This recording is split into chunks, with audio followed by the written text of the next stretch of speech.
Assalamualaikum warahmatullahi wabarakatuh.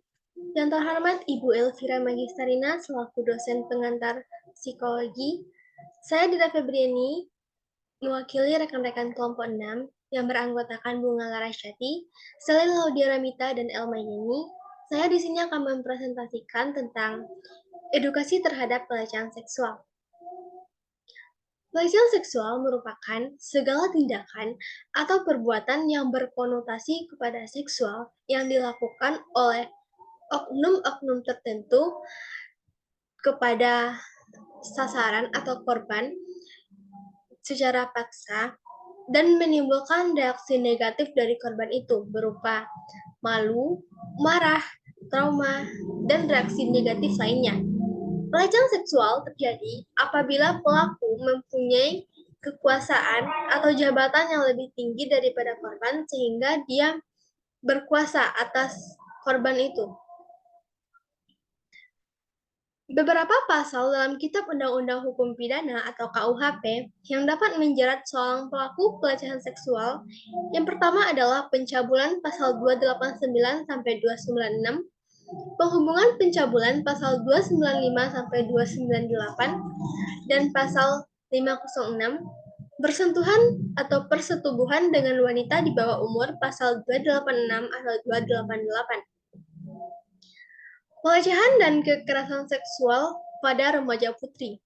Kekerasan yang sering dialami oleh remaja, terutama remaja putri, adalah kekerasan seksual. Ini mencakup segala perlakuan mulai dari pelecehan hingga pemerkosaan.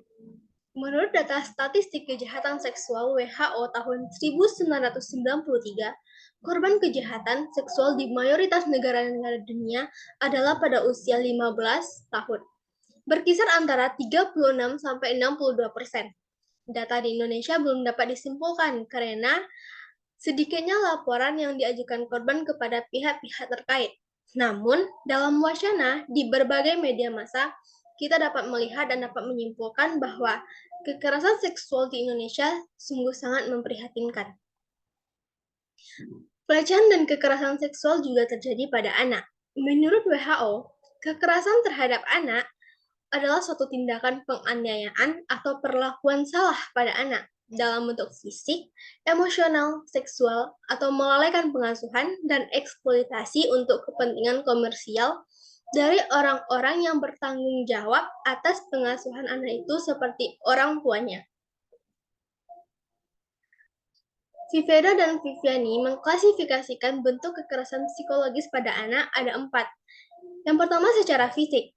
Kekerasan secara fisik dapat terjadi apabila melakukan penyiksaan, pemukulan, dan penganiayaan terhadap anak sehingga menimbulkan luka fisik dan kematian pada anak.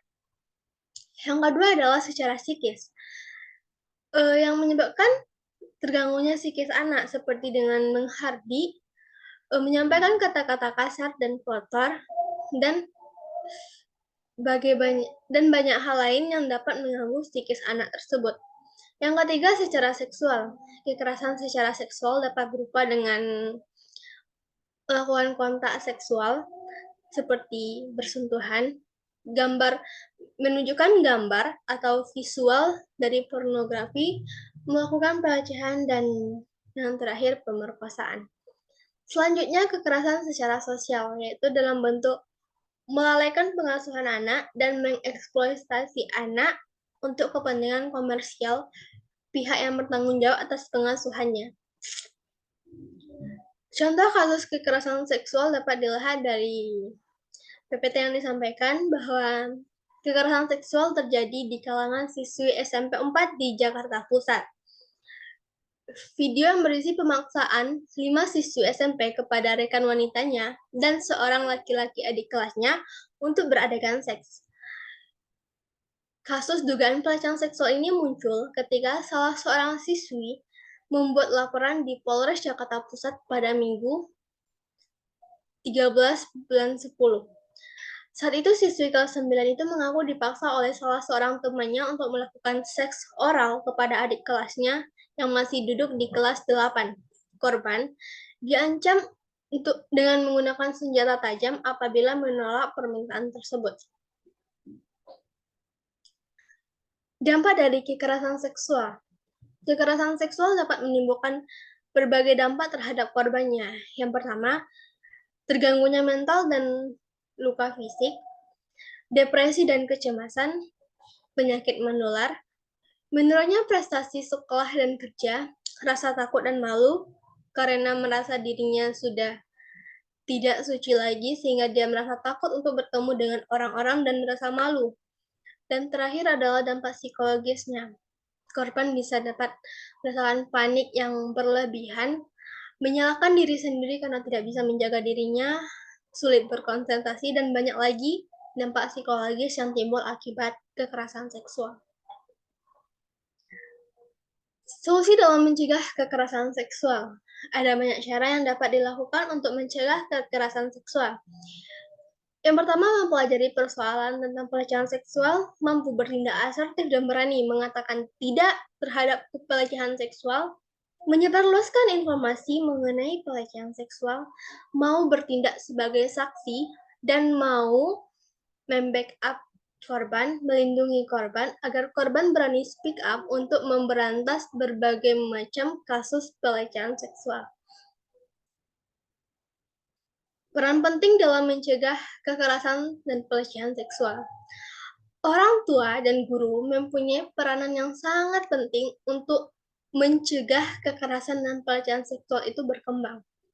Orang tua dituntut untuk cakapannya mendidik anak-anaknya dan jangan membiarkan mereka hidup dalam kekangan mental maupun fisik.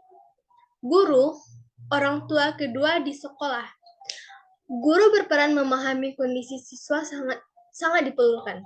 Sikap arif, bijaksana, dan toleransi sangat diperlukan.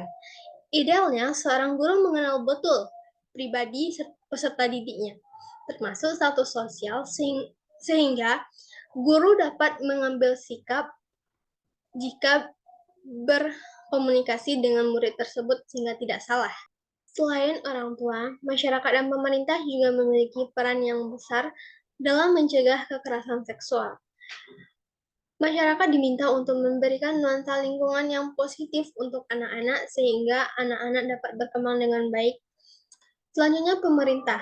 Pemerintah dianggap perlu untuk mengubah undang-undang, terutama mengenai hak-hak wanita dan anak-anak, memperberat hukuman bagi pelaku kekerasan dan pelecehan seksual, sehingga pelecehan dan kekerasan seksual dapat diminimalisir bahkan dihilangkan dari negara kita ini. Beberapa langkah yang dapat dilakukan untuk menjaga diri dari tindak pelecehan seksual. Yang pertama, menunjukkan sikap tegas terhadap segenap bentuk perilaku yang mencurigakan, bersikap waspada dimanapun dan kapanpun berada, tidak berjalan di tempat yang gelap dan sunyi seorang diri, ataupun hanya wanita saja, berpakaian sewajarnya karena pakaian yang terbuka dapat menimbulkan nafsu bejat para pelaku-pelaku yang tidak bertanggung jawab.